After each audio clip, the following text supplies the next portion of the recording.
유튜브 채널 정관용 교수의 사회적 경제 TV 구독자 여러분, 시청자 여러분 안녕하십니까? 정관용입니다. 또 제가 오래간만에 영상을 올리게 되었는데요. 자, 제가 오늘 여러분들에게 요의 판넬을 하나 좀 보여드리려고 합니다. 잘 보이시나 모르겠습니다. 여기에 보면 나는 나사렛 대학교에서 사회적 경제를 강의하는 사회적 경제인입니다 라고 쓰여 있습니다. 이게 뭐냐면 제가 이 사회적 경제 과목은 제가 나사렛 대학에 천안 나사렛 대학 그 사회복지학부에 출강을 해서 따로 이제 요 과목만 가르치고 있는데요. 그 제 수업을 듣는 학생 중에 한 명이 충남 그 사회적 경제 주간, 그러니까 전국적으로 사회적 경제 주간인데 이제 충남 사회적 경제 주간 관련해서 이 손글씨 릴레이 이 챌린지가 있다고 그래서 저보고 이거를 해서 저의 SNS에 이거를 올려달라고 했어요. 그래서 이거를 제가 받고 그래 내가 하겠다고 하고 또 제가 다음 사람을 그 지정을 해야 되는데 아직 그 못하고 있습니다. 근데 어쨌든 우리 학생이 저에게 챌린지에 동참을 해주셨으면 좋겠다라고 해서 제가 오케이 했고 지금 SNS에 올리고 있습니다. 현서야 봤지? 7월 1일이 사회적 기업의 날이죠. 그리고 이제 7월 첫째 주 토요일이 협동조의 날입니다. 그래서 7월 첫째 주가 그 사회적 경제 주간입니다. 그래서 이 사회적 경제 주간을 이제 기념하고 그래서 이제 충남 사회적 경제 지원센터에서 이 손글씨, 그 판넬에다가 이제 손글씨로 자기가 써서 뭘 하고 있는 누구다라고 하는 걸 이제 올려준 내용입니다. 제가 그렇게 해서 제가, 이 사회적 경제 주간에 참여하는 의미로 판넬을 써서 올려드렸습니다. 자, 오늘 주제로 한번 들어가 보도록 하겠습니다. 제가 조금, 이 모습을 조금 작게 해서, 자, 오늘 주제는요, 사회적 경제 중간 지원 조직에 관한 이야기를 조금 제가 해보려고 합니다. 사회적 경제 그 사회적 경제 중간 지원 조직. 우리나라의 사회적 경제는 역사가 굉장히 짧죠. 공식적으로 이제 사회적 경제 육성법이 이제 제정돼서 시행된 게 이제 2007년이고 해서 실제로 제도화된 것은 뭐 이제 한 13, 14년 정도밖에 되지 않습니다. 거기다가 이제 정부 주도의 그런 어떤 특징을 강하게 갖고 있어서 한국의 사회적 경제 영역이 이 관주도에 의한 그 어떤 일자리 창출 정책으로 상당히 편향되어 있다라는 이야기를 제가 누차 말씀을 드렸습니다. 이제 그러다 보니까 이 사회적 경제 부분에서의 중간 지원 조직이라는 것이 이 민하고 관 또는 민간의 어떤 그 역량을 키워나가면서 민간 부분의 사회적 경제가 성장해주는, 성장되어가는 이제 거기에 방점이 있다기보다는 정부의 사회적 경제 정책을 일방적으로 전달하고 민간이 이제 그것을 그냥 따라오는 그런 형태로 지금 흘러가고 있습니다. 근데 어쨌든 이 사회적 경제 중간 지원 조직이 들어온 것은 일본의 모델을 가지고 온 겁니다. 그러니까 우리나라의 사회적 경제가 관주도로 시작을 하고 이제 민간 기반이 없고 역사도 짧고 경험도 없다 보니까 정부가 이제 일자리 창출의 일환으로서 이제 시작을 하다 보니까 중간 이제 그 정부 정책이나 이제 매뉴얼을 전달을 해야 되는, 그리고 이제 일자리를 만들어야 되는 성과를 만들다 보니까 이제 중간 지원 조직이 필요했고, 지금 이제 상당히 많은 중간 지원 조직이 중앙부처, 그 다음에 그 시도, 광역자치단체 부분에서, 그리고 이제 시군구, 기초자치단체 부분에서 굉장히 많은 그 중간 지원 조직들이 활동을 하고 있습니다. 근데 이 중간 지원 조직 활동이 저는 이제 지금 방송에서 첫 모두에 말씀드리는 게 이게 지금 우리 사회에 그렇게 필요한 부분인가라고 하는 것에 좀 더 근본적인 생각을 해볼 필요가 있다는 거죠. 지금 이제 현행 중간 지원 조직에 관한 그 현황하고 운영에 관한 내용들은 2019년 11월 지금 나가고 있죠. 2019년 11월에 이 관계부처 합동으로 발표한 지역 공동체의 사회적 경제 추진 역량 제고 방안이라는 문건에 이제 잘 나타나 있습니다. 제가 이 문건은 다 설명드리기가 어렵고 여기서 그 중간 지원 조직의 현황에 대해서만 제가 좀 여러분들에게 말씀을 드리고 좀 생각해야 될 부분들을 함께 나누려고 하는데요. 지금 현재 제도에서 운영되고 있는 사회적 경제 중간 지원 조직의 유형을 보면 이 도표에 나오는 것을 보면 현재 이제 이렇게 되어 있습니다. 그러니까 중간 지원 조직이 지향해야 되는 부분들을 크게 이제 네 개의 틀로 놓고서 이제 이것이 이제 지방자치단체나 또는 이제 각 사회적 경제 조직들이 어떻게 이제 시행되는가에 대한 그 어떤 나름대로 이제 그 로드맵이겠죠. 그래서 이제 첫 번째는 지역의 추진 기반을 공고화하고 그리고 이제 현장 활동을 지원을 하고 그리고 이제 지역별 특성에 맞는 환경 조성을 통해서 사회적 경제 지역 기반과 정책 역량을 제고하는 이제 그런 형태로 가면서 중앙부처나 또는 이제 광역 단위에서는 이제 추진 상황 이게 이제 일종의 그 로드맵이니까 이거를 이제 추진 상황을 관리하고 우수 사례를 확산시킨다고 하는 목표를 두고 있는 거죠. 이제 그러면서 지자체에서는 이 내용을 가지고 이제 정책 집행을 하게 되는데 지금 이 문건에 나와 있는 중간 지원 유형을 보면요, 지금 중앙부처가 있고, 그리고 시도 단위가 있고, 시군구 단위가 있습니다. 중앙부처하고 시도는 이제 시도 단위로 크게 보는데요. 중앙부처 단위에서는 사회적 기업과 협동조합의 권역별 통합 지원 기관을 운영을 하고 있습니다. 그래서 이 권역별 통합 지원 기관은 고용부 산하, 고용노동부 산하, 사회적 기업 진흥원에서 선정을 하고 있고, 이 권역별 통합 지원 기관은 거의 다 이제 민간 단체입니다. 그러니까 민간 단체에게 이제 위탁을 주는 거죠. 그리고 이제 시도 단위의 중간 지원 기관은 이제 시도 광역자치단체가 이제 지정을 하고요. 그리고 시군구 기초자치단체에서의 사회적 경제 지원센터는 거의 다 이제 지자체가 직접 운영을 하는 경우가 많이 있습니다. 그리고 이제 특징이 또 이제 여기서 눈여겨봐야 될 게 시도 단위, 그러니까 중앙부처와 시도 광역자치단체를 보면 마을기업 지원센터가 있습니다. 그래서 이 마을기업 지원센터는 이제 국비하고 지방비가 50대 50으로 이제 매칭 펀드로 운영이 되고 있는데요. 이 시도 단위의 중간 지원 기관이 이제 3개의 유형이 있습니다. 그래서 이 3개의 유형이 이렇게 지금 분류 운영되고 있는데, 이제 이 3개의 유형을 통합하는 논의들이 지금 이제 이루어지고 있습니다. 그래서, 지금 현재 이렇게 크게 이제 중앙부처 단위, 시도 단위, 시군구 단위로 지금 하고 있는데, 이제 중앙부처 단위에서는 아무래도 이제 그 지역 균형 발전이라는 차원에서, 서울 특별시라든지, 뭐 광역시라든지, 뭐 특별자치시라든지, 뭐 특별자치도라든지, 이제 이런 단위를 권역으로 하는 이제 권역별 지원센터를 이제 지정을 해서 운영을 하고 있습니다.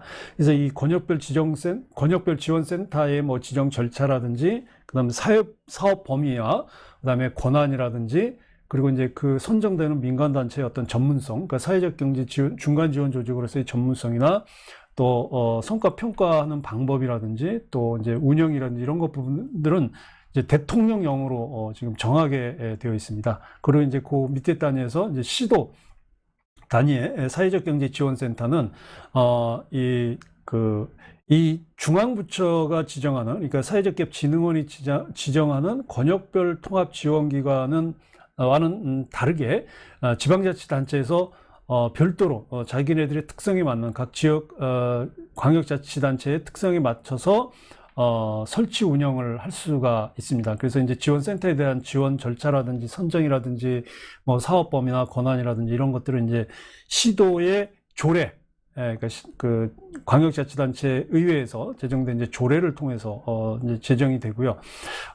그리고 뭐 시군구 단위에서는 대부분 이제 기초지자체이기 때문에 뭐 이제 기초지자체도 이제 사회적 경제가 조금 활성화되어 있는 좀 큰 단위의 기초지자체에서는 이제 그 사회적 경제 지원센터가 있는데, 현재 이제 69개의 지금 이제 사회적 경제 지원센터가 있습니다. 그 외에 이제 뭐 공동체 지원센터라든지, 요즘 이제 사회적 경제와 마을 공동체가 지금 하나로 가는 흐름이라서 도시재생 관련한 중간 지원 조직도 많이 있습니다. 네.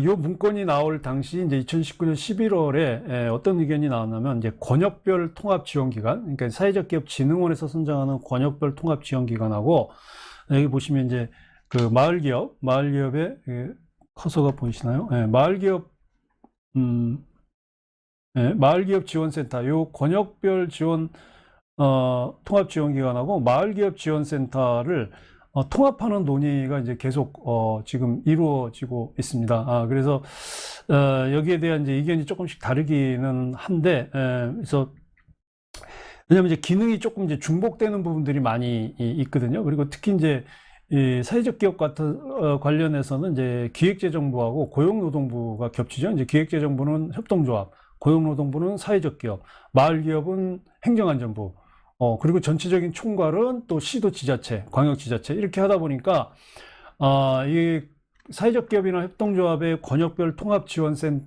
기관이라든지 아니면 이제 마을기업 지원 기관이 이게 내용이 겹치는 경우가 많은 거예요. 그러니까 중앙부처는 각기 다른 중앙부처에서 관할을 하지만 이것이 이제 지자체로 내려오면 겹치게 되는 부분인 거죠. 그러니까 권역별 통합지원기관에서 하는 일이 마을기업지원센터에서 하는 일과 거의 많이 겹친다. 그래서 이제 크게 지금 이제 이걸 일원화해야 된다라고 하는 입장하고 이제 이걸 계속 분리 유지해야 된다라고 하는 입장이 있는데 뭐 저는 크게 의미는 없습니다만은 어쨌든 이 두 기관을 일원화해야 된다는 입장은 이제 사회적 경제 기업들이 이미 이제 사회적 기업이라든지 뭐 협동조합, 마을 기업의 그런 어떤 중복된 지위를 갖고 있기 때문에 이렇게 분리해서 지원할 필요가 없다. 그래서 이 두 형태의 중간 지원 조직을 일원화해서 통합하면 이제 중앙 부처별로 기재부나 뭐 고용노동부나 행안부가 이렇게 따로 떨어지지 않고 사회적 경제 기업에 대한 총괄적인 어떤 지원 정책을 유기적으로 이제 연계할 수가 있고 또 사회적 경제 기업 부분이라든지 아니면 협업을 통해서 이제 시너지 효과를 만들어낼 수 있다라고 하는 게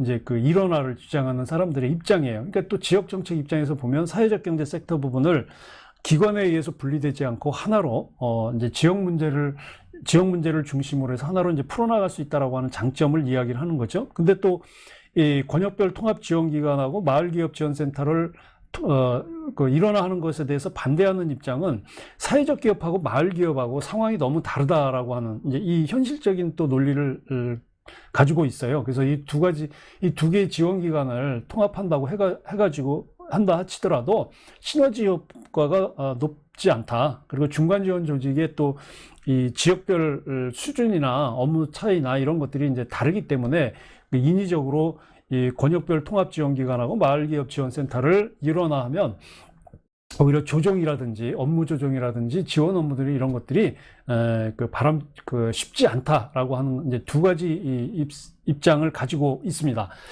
근데 뭐 저는 지금 이렇게 중앙부처 단위의 사회적 기업 진흥원이 선정하는 권역별 통합 지원 기관이나 또는 시도 광역지자체가 선정하는 이 사회적 경제 지원센터나 또는 이제 기초지자체에서 지원하는 이 사회적 경제 지원센터의 업무가 너무 지나치게 행정 편의주의라고 하는 것에 대해서 문제를 좀 제기하고 싶은 거예요.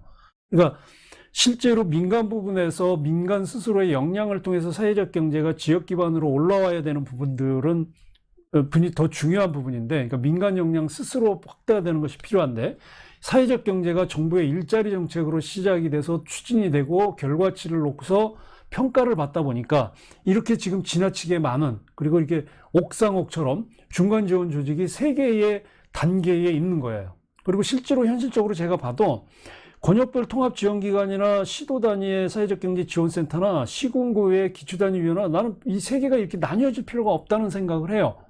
오히려 이것들이 지금 이제 그 서울시 감사가 들어가긴 했는데, 이게 사회적 경제 중간 지원 조직이 실제로 주민의 어떤 그런 주민자치 역량을 늘리기보다는 특정 어떤 세력들, 특정 조직들이 꿰차고 들어가는 일종의 이권 조직으로, 어떤 권력 조직으로 가는 부분이 실제로 있다라는 거예요. 저는 이 부분이 오히려 더 문제가 된다고 보는데, 지금 여기 보시는 것처럼 중앙부처 예산으로 되고 있는 사회적 기업 협동조합 이 통합지원기관, 그리고 마을기업 지원센터가 지금 있고, 그리고 이제 지자체 예산으로 되는 사회적 경제 지원센터가 있는데, 전부 다 합하면은요 69개소가 있어요. 그리고 여기에 이제 그 민간 부분이 대체로 많이 참여하고 있고, 서울 같은 경우는 기초 이제 각 구에서 하는 게 23개 뭐 등등 해가지고 이제 쭉 이제 그 권역별 중간 지원 조직 기관, 그 다음에 시도별 중간 지원 조직 기관들이 이렇게 지금 쭉 나열되어 있는데, 이런 부분들이 지금 이렇게 많은 부분들이 하고 있는 일이 실제로 그렇게 권역별이나 시도별이나 시군구별로 분리돼서 할 게 없다라는 거예요.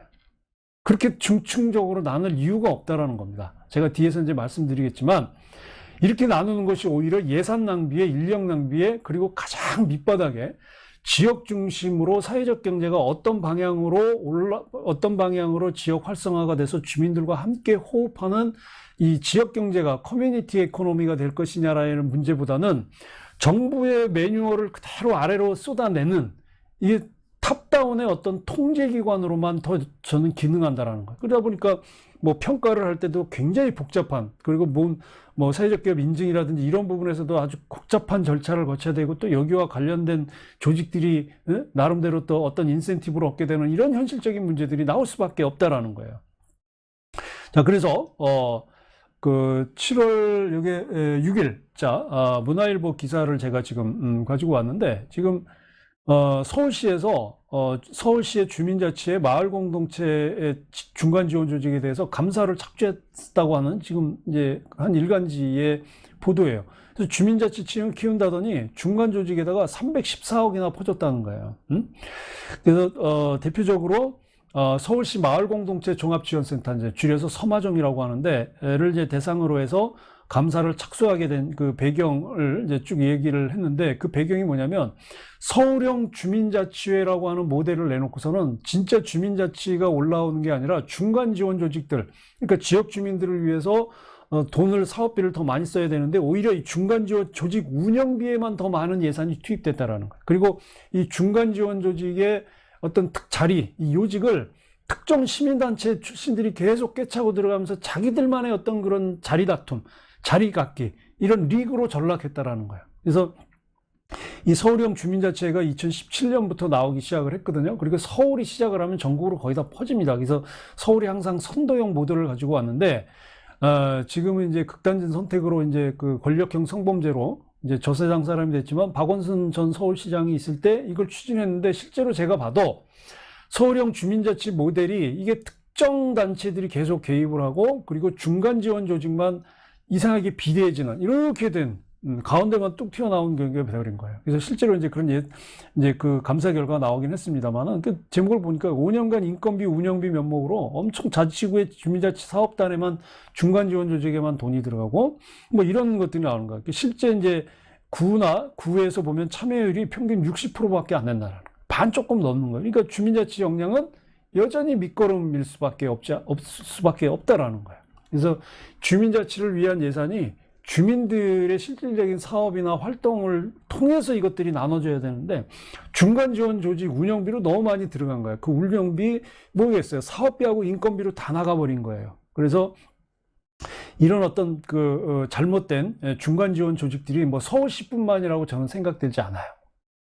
그래서 저는 지금 앞에서 본 것처럼 이런 이제 사회적 경제, 사회적 기업이나 협동조합, 그리고 그 마을 기업처럼 이렇게 지금 그렇게 많지도 않은, 전국에 그렇게 많지도 않은 사회적 경제 관련 기업 조직들을 지원한다고 뭐 권역별 중앙부처 단위, 뭐 시도 단위, 뭐 시군구 단위, 이렇게 중층적인 중간 지원 조직이 있을 필요가 없다. 저는 그런 생각이 들어요. 그래서 내년에 대통령 선거도 있습니다. 지금 민주당, 특히 이제 이 민주당 관련 그 시민단체들이 이 사회적 경제나 마을 공동체, 마을 이쪽에 굉장히 많이 지금 그 꿰차고 들어앉아 있는데, 저는 이것도 굉장히 큰 문제라고 봐요. 그래서 내년에 이제 대통령 선거가 있는데, 이 대통령 선거와 함께 지금까지 진행되었던 사회적 경제가 완전히 180도 저는 바뀌어져야 된다. 그 사회적 경제 정책이 완전히 대전환이 돼야 되는데, 기본적인 방향은 이 관주도의 일자리 정책에서 벗어나야 된다. 그래서 실제로 유럽처럼 주민들이 스스로 만들어 나가는 과정 속에서 그거를 정부가 정책으로 만들고, 그것을 통해서 다시 주민들에게 그 주민들의 자치 역량과 지역 경제가 살아나는 선순환이 이루어져야지, 지금처럼 정부가 그 정책 매뉴얼 만들어서 돈 쏟아보내고 자기네들의 특정 관련된 사람들 지원해주고 특정 중간 지원 조직만 지원하는 이런 기형적인 형태로 가면 한국의 사회적 경제는 발전할 수 없다라는 거야. 관련해서 민주당에서 지금 뭐 두 국회의원이 발의한 사회적 경제 지원법 보면 뭐 그런 내용이에요. 특별한 내용들이 없어요. 그래서 이런 사회적 경제 지원법을 만들 게 아니라 저는 사회적 경제청법을 만들어야 된다고 봐요. 사회적 경제청법을 만들어서 이 사회적 경제청을 통해서 대한민국의 사회적 경제 정책을 수립을 하고 그 정책에 의해서 시도 단위가 함께 참여하면서 대한민국의 내수 경제를 살리는 새로운 경제 섹터로 가야 된다. 시장 경제의 중요한 시장 경제, 비시장 경제, 화폐 경제와 비화폐 경제의 중요한 섹터로 성장을 해야지 이게 지금 특정한 뭐 사회적 기업이나 뭐 협동조합, 마을 기업이라고 하는 단위별로 지금 이렇게 지원이 되면 한국의 사회적 경제는 가망 없어요. 여전히 특정 집단이나 특정 인맥들이 여전히 들어와서 자리 다툼하는 그로 끝날 수밖에 없다. 그래서 중간 지원 조직을 뭐 통합하고 강화하는 이런 방식의 사회적 경제 정책은 이제 끝내고 지역 기반 경제를 살리는 새로운 어떤 사회적 경제의 새로운 어떤 정책을 수립하고 그 수립을 하기 위해서 그 중앙정부 담당하는 중앙정부로서 사회적 경제청을 설립해야 된다. 그래서 관련 사회적 경제 청법을 신설해야 된다고 저는 생각을 합니다. 자, 앞으로 중간 지원 조직이라든지 또 대한민국의 사회적 경제 조직의 발전을 위해서 어떤 것이 필요한지 이 방송을 열어보시고 좋은 글, 좋은 의견 남겨주시면 감사하겠습니다. 자, 오늘 방송 여기까지 하겠습니다. 시청해주신 여러분들께 감사드립니다.